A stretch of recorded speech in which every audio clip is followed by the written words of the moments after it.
కళ్ళు కనిపిస్తలేదు. కళ్ళ నిండా నీ అందమేనండి, ఇంకెక్కడ కనపడతాయి? Oh silly, give me certificate for what? For being silly. అదాల ఆ చెరువు దగ్గర కనపడ్డప్పుడే అనుకున్నారు. వండర్ఫుల్. నాన్సెన్స్. ప్లీజ్. ఎవరే? ఎవడో road side Romeo. Sunday coffee అయినా తాగుదాం.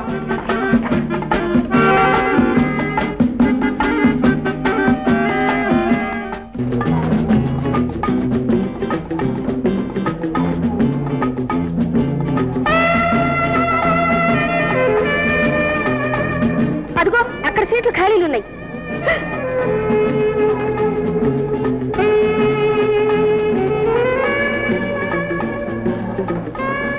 మిస్టర్. yes miss. ఏమిటి నీ ఉద్దేశం? ఏమిటి మీ ఉద్దేశం? మేము ఇక్కడ కూర్చోవాలి. Okay, welcome. కూర్చోండి. సీటు ఖాళీ చేస్తావా లేకపోతే మేనేజర్ తో రిపోర్ట్ చేయమంటావా? What is it? చూడండి, తను అలర్ట్ చేస్తున్నాడు. ముందు తన బయటికి గెంటేయండి. Hello Madhu. Ranga. Very good. ఎంత కాలం అయిందిరా మనం కలుసుకుని? ఎప్పుడు వచ్చావు? ఈ మధ్య. Very good, very happy to see you. Come on. రండి. ఒక ముఖ్య ప్రకటన. ప్రఖ్యాతి చెందిన క్రీడాకారుడు, నటనలో బంగారు పతకాన్ని పొందిన ఉత్తమ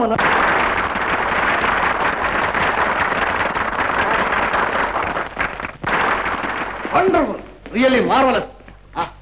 ఇవాళ నువ్వు నాతోనే పంచాలి. Please SIT down. ఇప్పుడే వస్తా.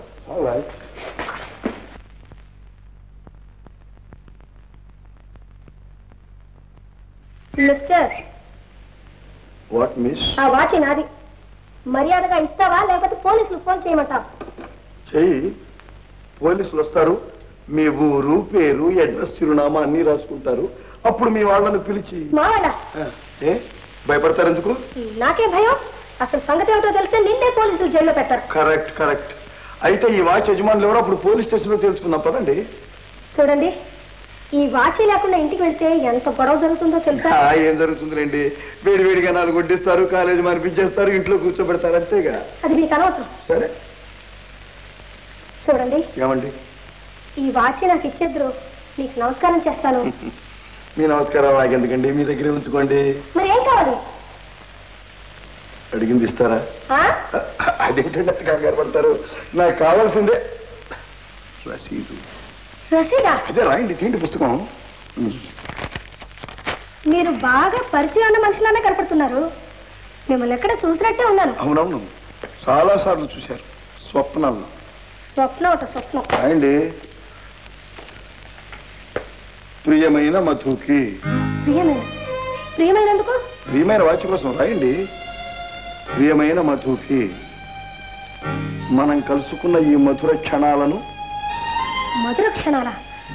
మధురమైన వాచి కోసం రాయండి. మనం కలుసుకున్న ఈ మధుర క్షణాలను నేనెన్నటికీ మర్చిపోను. ఇంత ఆనందం నా జీవితంలో ఎన్నడూ అనుభవించాలి. రాయండి వాచి కోసం. ఇంతటి ఆనందం నా జీవితంలో ఎన్నడూ అనుభవించాలి. నా సర్వస్వం మీరే. ఇట్లు మీ ప్రియమైన కమల విజయ. నా పేరు మీకెలా తెలుసు? అదేంటండి, మనసు ఉండాలి కానీ మార్గం లేకుండా ఉంటుందా? రాయండి అసలైన పేరు, మోసం చేయటానికి ఏమీ వీలు లేదు. Very good. ఇది నా రసీదు, ఇది మీ గడియ. Bye bye.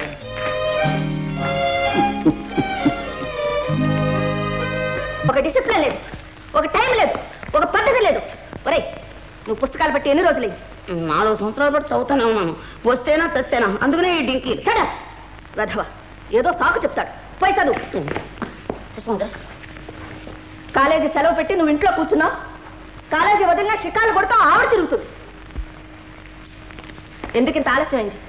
కాలేజీ వదిలిపెట్టి ఎంతసేపు అయింది? ఇంతసేపు ఎక్కడ తిరుగుతున్నావు? ఎక్కడ తిరగలేదు అత్తయ్య, షాప్కి వెళ్ళి వాచ్ తీసుకొస్తున్నాను. ఇదిగో. ఎన్ని గంటలకు తీసుకున్నావో షాప్కి ఫోన్ చేసి కనుక్కోమంటావా? అది కాదు అత్తయ్య, నాకు నిజం కావాలి. ఏం జరిగిందో చెప్పు. చెప్తావు. దారిలో ఒక చిన్న సంగతి జరిగింది. ఏం జరిగింది? ఏం జరిగింది అంటే ఏం జరిగింది?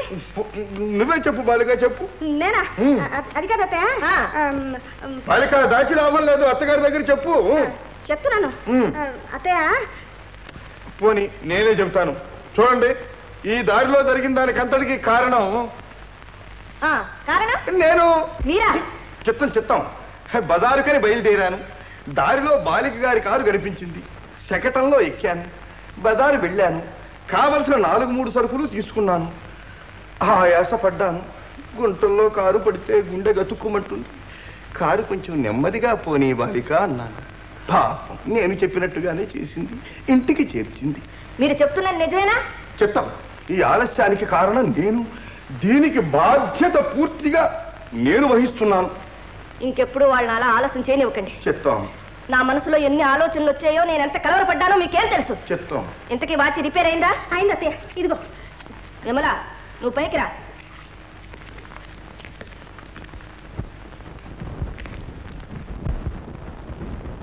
కొద్ది దొరికింది కిరాతకురాలు. పొరపాటు పడ్డావు బాలిక. ఆమె అంత కఠినంగా ప్రవర్తిస్తున్న మాట నిజమే, కానీ అంతా మీ మంచికి అలా చేస్తుందని అస్మదీయుల అభిప్రాయం. ఏమిటి? మా మంచి కోసమా? మీరు వెర్రి బాబా మాస్టర్. ఆవిడ సంగతి మీకేం తెలుసు? లేదు బాలిక, ఆవిడ మాట ఎంత కఠినమో మనస్సంత మెత్తన. అతి గారాబంతో పిల్లలు చెడిపోతారన్న భయంతో అంత కఠినంగా ప్రవర్తిస్తున్న అమాయకురాలు.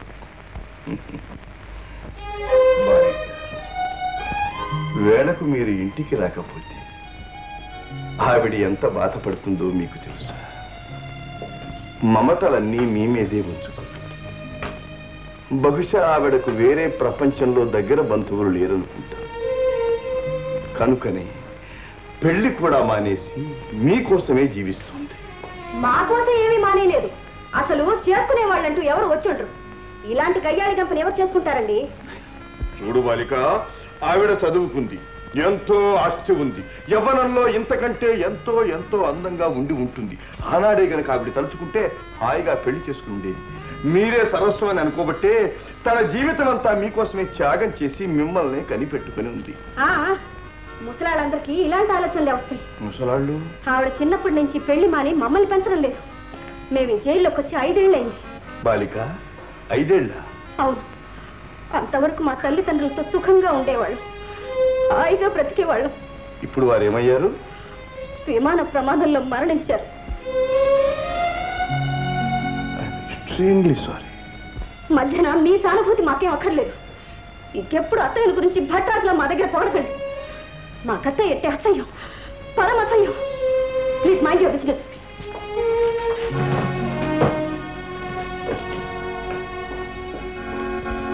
డొక్కు మాస్టర్కి అత్తయ్య దేవతలో కనిపిస్తుందట. యవ్వనంలో అందంగా ఉండేదట. ఈ ముసలి మాస్టర్కి ఓ పాఠం చెప్పాలి. చెప్తా. ఏం జరిగింది? నువ్వు చాలా అందంగా ఉంటావని. అది అత్తయ్య, నువ్వు యవ్వనంలో ఇంకా అందంగా ఉండేదానివని. ఎవరా అన్నది? ఆడదా మగాడా? మా మాస్టర్. మాస్టర్ వెంటనే రమ్మను. వెళ్ళు. అలాగే.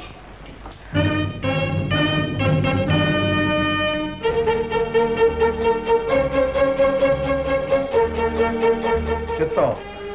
మీరేదో రమ్మని కబురు పంపారు. ఎంత ధైర్యం మీకు? నోటికి ఎంత మాట వస్తే అంత మాట అనడమేనా? చెప్తాం. ఏమన్నానండి? నేను అడిగిన దానికి సూటిగా సమాధానం చెప్పండి. చెప్తాం. నేను మీ కంటికి అందంగా కనిపించాను, నిజమేనా మాట? లేదండి, అంత అబద్ధం. అయితే మా పిల్లలు అబద్ధం ఆడారా? నేను యవ్వనంలో ఇంకా అందంగా ఉండేదానని మీరు ఆ మాట అన్నారా లేదా? చెప్తాం. అసలు సంగతి ఏమిటి అంటే, నేనప్పుడు వాళ్ళకి మంచి సలహా ఇస్తున్నానండి. నా గురించా? అబ్బే, అదే కాదండి. అందం గురించా, యవ్వనం గురించా? ఇలాంటి పనికి మాలిన విషయాలైనా మీరు వాళ్ళకి నూరు పోస్తున్నది? అబ్బే లేదండి, అదేం కాదండి. మీరు వాళ్ళని ఎంత ప్రాణ సమానంగా చూస్తున్నారో అది చెప్పాలనే. అయితే మాత్రం అందులో నా అందం గురించి ఎందుకు రావాలి అని చెప్తాం. రావాల్సి వచ్చింది కనుకనే వచ్చిందండి. మీరు వయస్సులో ఇంకా ఎంతో అందంగా ఉండేవారనుకున్నానండి. మీకున్నటువంటి అందానికి, ఉన్నటువంటి ఆస్తికి మీరే నిజంగా తలుచుకుంటే ఏ గొప్పింటి కోడలుగానో వెళ్ళి ఉండేవారు. అలాగే కనుక మీరు ఏ ఇంటి కోడలుగానో వెళ్ళి ఉంటే ఈ పిల్లల్ని వాళ్ళు ఆదుకోవటానికి కానీ తల్లిని మించిన అనురాగాన్ని వాళ్ళకి అందివ్వటానికి కానీ ఇంకెవరుండి ఉండేవారో మీరే చెప్పండి. మీరు పొరపడుతున్నారు. అర్థం లేని అనురాగాలు వలకపోయడానికి నేను వాళ్ళని తీసుకోలేదు. చిత్తం. చనిపోయిన నా తమ్ముడి పిల్లలుగా సక్రమైన మార్గంలో పెట్టడానికి, తండ్రి లేని లోటు తీర్చడానికి వాళ్ళని నేను చేరదీశాను. చిత్తం నాదే పొరపాటు. మీరు తండ్రి లేని లోటే తీరుస్తున్నారు. Of course. చిత్తం. కూర్చోండి. చిత్తం. పిల్లలు నా గురించి మీ దగ్గర చాలా కటువుగా మాట్లాడి ఉంటారు. బహుశా అందుకనే ఆ విషయాలన్నీ చెప్పారేమో. అదే లేదండి, వాళ్ళు మిమ్మల్ని గురించి ఏమీ అనలేదు. నేనే ఏదో మాట వరుసకు చెప్పాను. మాట వరుసగా? చిత్తం. అంతేనా? అంతేనండి. ఏదో మిమ్మల్ని పొగడాలనిపించింది, పొగిడాను. పొగడాలని ఎందుకు అనిపించింది? ఏమో నాకు మాత్రం ఏం తెలుసండి, అనిపించింది అన్నాను. ఇక ముందు అలా అనిపించకూడదు. ఇక అనిపించదండి. నా కంఠంలో ప్రాణం ఉండగా మిమ్మల్ని పొగడం. మీకు హామీ ఇస్తున్నాను. చూడండి, నాకు పాఠాలు టైం అయింది, సెలవిస్తే వెళ్ళిరండి.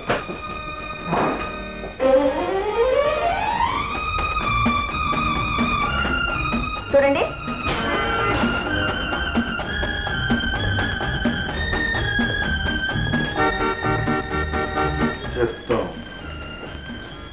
మీకంతగా నన్ను పొగడాలనిపిస్తే నాకేమీ అభ్యంతరం లేదు.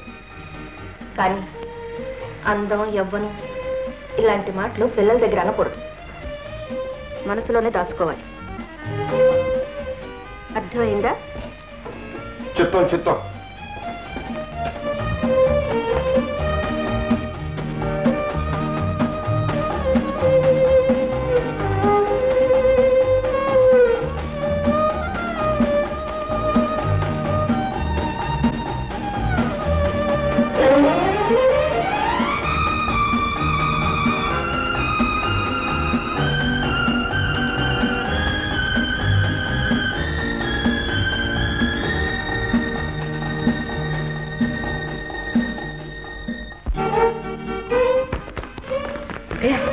మంగళారతి అయిపోయి ఉంటుంది.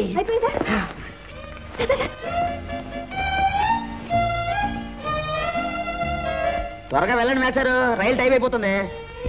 రైలుకా? అంత అవసరం ఏమొచ్చింది? తమరు డిస్మిస్ అయిపోయారుగా, మూటా ముల్లా కట్టుకొని దయచేయడానికి. ఇదంతా మీ ప్లాన్ అన్నమాట. ఎవరిదే? మీకు దుర్వార్త. ఏమిటది? నేను డిస్మిస్ కాలేదు, పైగా పెద్ద ప్రమోషన్ తో నా పోస్ట్ ఖాయమైపోయింది. నేను ఇక్కడే ఉంటాను, మీకు పాఠాలు ఇంకా చెబుతాను, సంస్కృతం కూడా చెబుతాను. మాట వినకపోతే మీ 9 రకం సాయంత్రం మార్నింగ్ టైం ఎనీ టైం.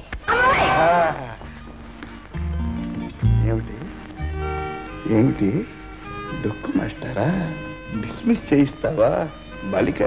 బాలిక చూసుకోమంటాడా? ఇది గడ్డం.